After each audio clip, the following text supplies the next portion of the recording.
Thank you very much for joining in. Let's go into chapter 5. I tried to cling on to music in whatever ways I could during the time I was sick. During my time in Brighton, whenever my energy would allow it, I'd get myself out onto the streets and I'd go busking, about once every 3 weeks or so. It was my second year in Brighton, and I remember one evening heading home with my guitar and my busking amp after a couple of hours of playing on the street. I remember hearing this amazing ethereal voice while heading through the lanes, and I saw that it was coming from this 16-year-old kid. I've always had a deep admiration and feeling of camaraderie for buskers. There's something about the willingness to be able to bare your soul to a street full of strangers that really moves me. I noticed that the kid didn't have an amp. He was singing totally a cappella, but you'd only hear him if you were within a few meters of him. I knew from years on the street and singing a cappella than myself that an amp can change everything. I had this compulsion to offer him mine. I approached him and I told him that if he plugged in and sang while I played guitar, the whole street would stop in its tracks. And I was right. His voice soared across the street and people started stopping. Not long after, we had the whole street's attention. Something quite magic was happening. This was the first day that I met Sam Tompkins, someone who would be integral to my whole life changing later on. He had a friend with him, this guy called Connor Honeysett, who would later go on to be my manager. For now, they'd just be a couple of teenagers that I'd have to help out on my way home. It's funny how life works like that. I kept up to date with what Sam was doing on social media.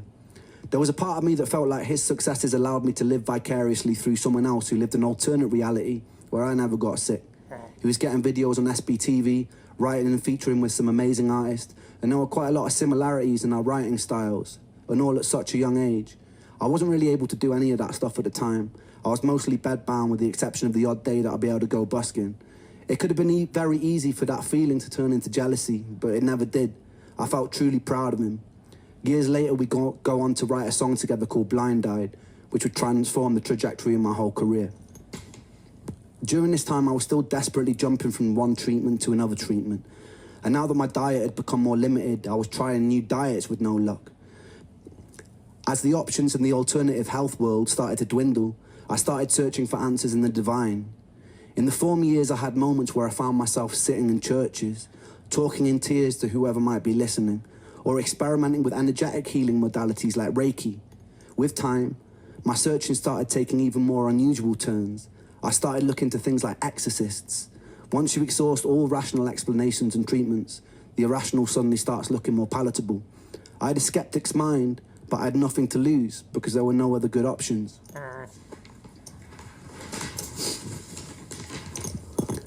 My friend Momoko's mother was from Japan.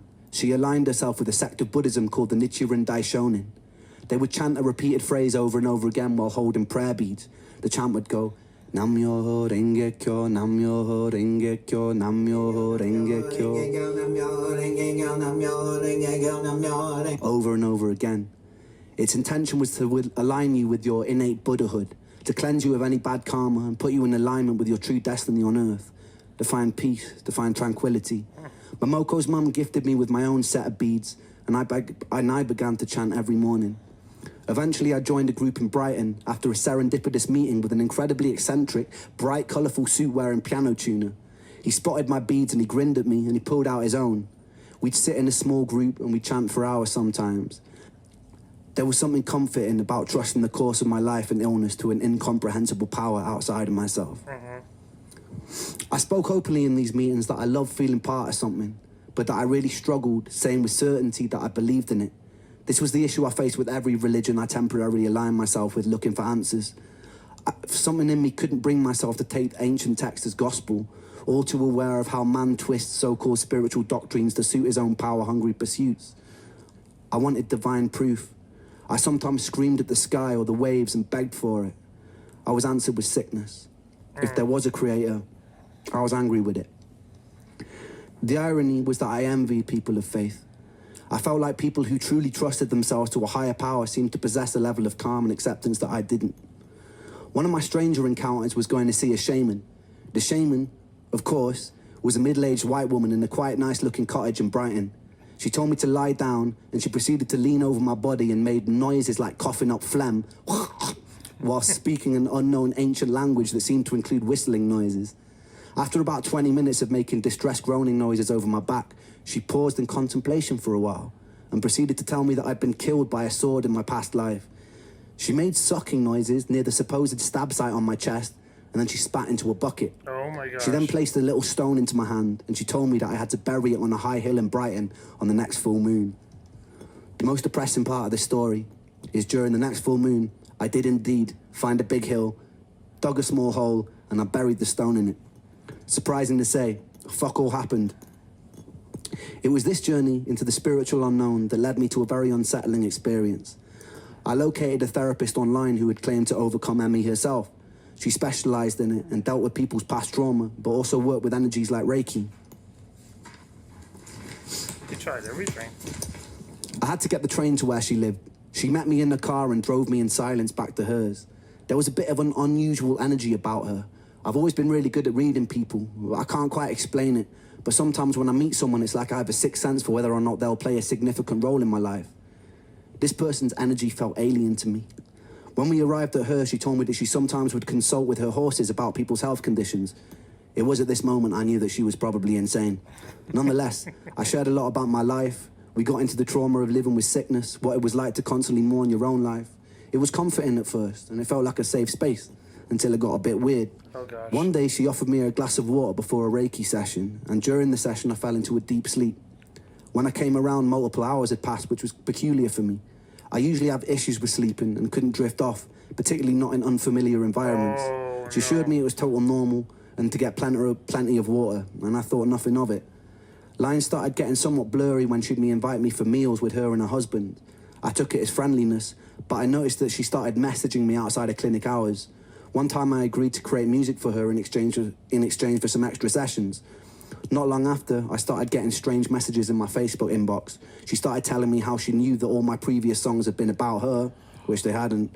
When I dismissed this, she would sometimes message me saying that she was outside of my house, telling me that our souls were bonded and that bad things would happen to me if we weren't together. Oh, To put it lightly, I was already in a pretty weird emotional place because of years of sickness.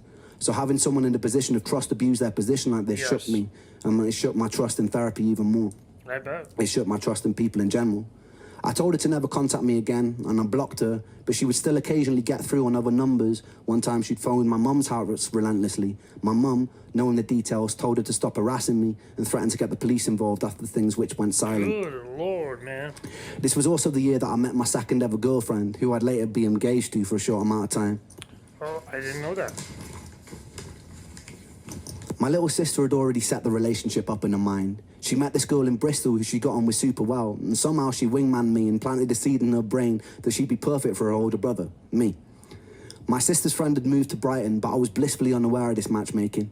At this point, I was living in a house share in Rose Hill Terrace in Brighton with some lunatics I'd met at Ben's house, and Momoko had moved down from Cornwall. The house was only meant for 2 people, but Momoko and I had pretended we were married and pretended that we were going to have a baby to be able to get it. As soon as the deed was signed, we moved in with about 5 other friends, one living in the living room, one in the attic, one in the study, one in the conservatory. It's safe to say rent was pretty fucking cheap. Oh my goodness. One night my friend Luke was throwing a party and she rocked up with a few of her friends. My sister had pretty good taste in girls and I had a crush on her instantly. At some point in the night, we both ended up lying on my bedroom floor on a bunch of sofa cushions while about 6 other people were sleeping in various places in my room, one somehow in the upper compartment of my wardrobe. True story. She asked me to tell her a bedtime story, and I made up the most unhinged story I could think of. By some sort of miracle, she found my madness endearing, and we ended up kissing a lot and staring into each other's eyes till we fell asleep. It's strange navigating a relationship when you're sick. Yes. I couldn't go out to eat at restaurants because I was allergic to everything. I didn't have the energy to do most normal things that couples do. Some days I'd be so full of brain fog that my personality disappeared, and it was hard to explain that to someone without them thinking that maybe you were just being a bit off with them. Yeah. I think losing Joe, losing Callum, losing the record deal, losing my last girlfriend, it had all made me wary of getting attached to good things. Yes. Quite a lot of my illness made me feel ugly. And it's hard to accept love when you feel ugly. Yes. Nonetheless, she did love me, and with time our relationship grew.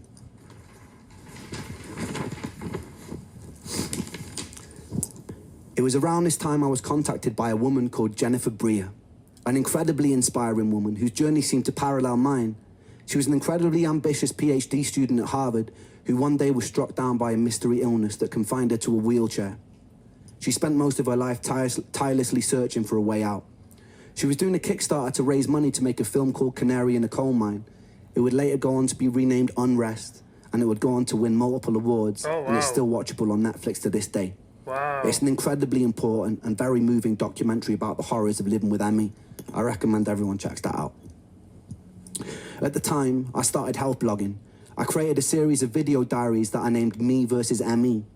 It would be a video document of my various trials with different alternative treatment approaches, and generally a look into the life of someone with a chronic illness. I didn't know it back then, but those videos would save my life. I guess I was occupying a place that was needed, as quite quickly many people in the chronic health communities gravitated towards my videos. Yeah. Every day, I'd be sent messages telling the stories of the people who'd fallen in between the cracks in the floorboards. There was heartbreaking stories. Stories of frustration and confusion. People mourning the people that used to be. Some who were new to this world. Some who had been there for decades. I tried to help them in whatever way I could. I tried to comfort people. In my own little way, I became somewhat of a spokesperson for the voiceless.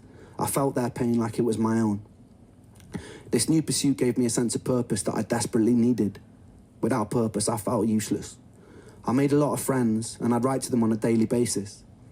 Some of those friends died. Some of those friends decided to take their lives. Jesus. And they were wicked people. I talked to them a lot. It was this that ultimately made me decide to stop. But that wouldn't be until years later. Immersing myself in the horrors of this illness and trying to carry some of the weight for the others while I still wasn't strong enough to carry my own eventually took its toll. Jen Bria had found my videos and she asked me to make a song for her documentary. I was honoured. I wrote a song called Patience. I'll leave you with a video taken at a time to finish off this chapter. Wow. And I've learned some lessons that will be so valuable for like... So it's a blessing and a curse being this ill because it's completely changed me. Like, it's I didn't know changed it was from Van Gill. a little cocky teenager into somebody who's quite, this, I guess, prepared for things now. Like I feel like once I've gone through this, I'll throw anything at me and it'll be okay. But at the same time, as much as I see it as a blessing, I hate it. I do hate it. I think it was Thomas Edison that was like, I haven't failed, I've just found 1,000 things that don't work. Yeah. Which is kind of nice to look at it that way, like I'm just eliminating things. Yes. But it really challenges my mind. And yeah, it's just gotten to the point where I'm spending, let's say, like 95% of my life in a bedroom, which kind of sucks. Because my mind is in such a different place in my body. My mind craves life. Yes. And you can tell that in It's songs. alright, it's okay. I'm feeling brave, gonna face this day. It's okay, it's alright. No tears will kiss my cheeks tonight. And it's all good, and I'm just fine. My words ring out like hollow shells. Just slow down, it takes time. But time moves slow, I know this well. And my heart breaks 1,000 times a day. But for every hope that dies, another one takes its place. Because I have the strength of a mountain, and I've got the courage of the deep blue sea, and I have the heart of a lion, and the stars burn bright inside of me. And although you test me, my God, I stand so proudly. Can't you see that I have the strength of a mountain, and I'll take all you throw at me. It's a nice message to everybody.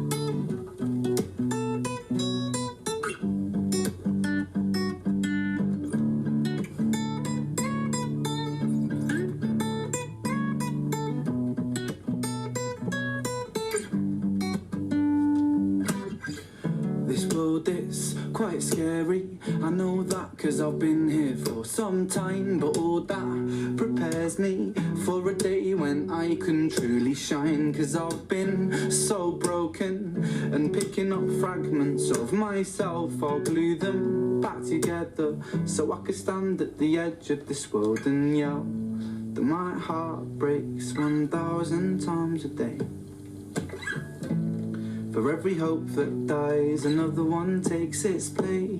Because I have the strength of a mountain, and I've got the courage of the deep blue sea, and I have the heart of a lion, and the stars burn bright inside of me. And although you test me, my God, I stand so proudly. Can't you see that I have the strength of a mountain, and I'll take all you throw at me. Man, he can write.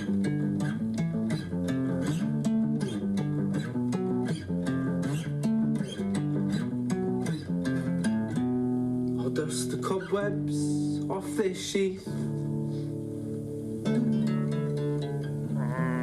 and I'll take the sword of my belief, and in this storm I will not flinch, and I will not move, no, not an inch.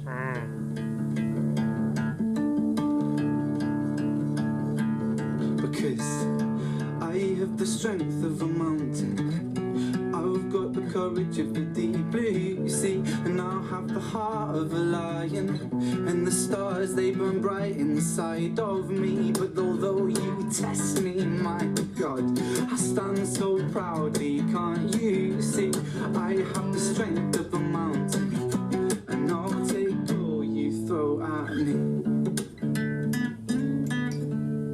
Oh my goodness.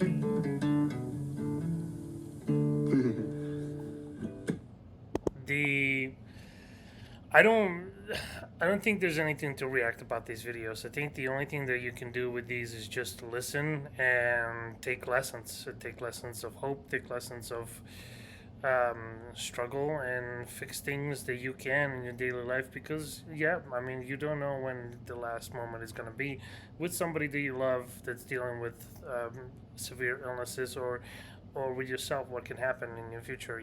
We don't know that. So wow, I know I'm probably almost done. I think I got a couple more, so I am going to keep going through this. Thank you very much, and thank you again for this suggestion. Please subscribe.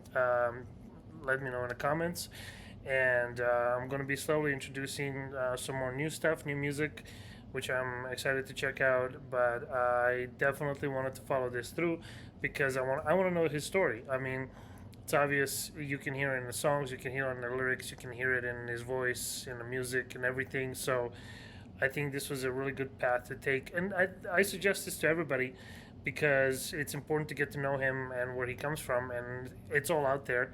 So you just got to take a little bit of time and do it, and then it gives a different understanding to the lyrics that we heard, and then everything else that's going to come in the future. So I know there's a new video coming up tomorrow, so we're gonna check that out as well. But yeah, wow, this was really interesting. Thank you guys, thank you very much. So I will see you guys at the chapter 6. Much appreciated.